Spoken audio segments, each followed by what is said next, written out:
முகமது நபி ஸல்லல்லாஹு அலைஹி வஸல்லம் அவர்களின் பாசறை உறவுகள் அனைவருக்கும் அஸ்ஸலாமு அலைக்கும் வரஹ்மத்துல்லாஹி தஆலா வபரகாத்துஹு.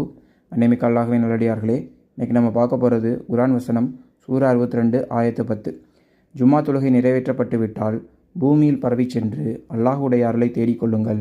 இன்னும் நீங்கள் வெற்றியடையும் பொருட்டு அல்லாஹுவை அதிகமாக தியானம் செய்து கொள்ளுங்கள்.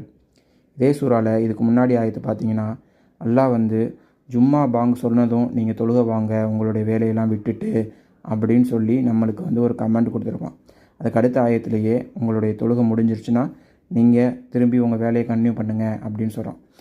ஏன் அப்படின்னா, அல்லாஹ்வுக்கு அந்தந்த நேரத்தில் அந்தந்த விஷயங்களை கரெக்டாக பண்ணுறதோட முக்கியத்துவம் தெரியும். அதனால தான் அல்லாஹ் உங்களுக்கு தொழுகை முடித்தோடனையும் போகிற சொல்லியிருக்கான். அப்படிங்கிறதுக்காக தொழுகை முடிஞ்ச உடனேயும் ஃபர்லு தொழுகை முடிஞ்சோடனே கிளம்பிடாதீங்க. ஒரு 5 நிமிஷம் அந்த இடத்துல உட்காந்து உங்களுடைய அடுத்த கட்ட நகர்வுகளுக்கு துவா செஞ்சுட்டு போங்க. ரிசல்ட்ஸ் வேறு மாதிரி இருக்கும்.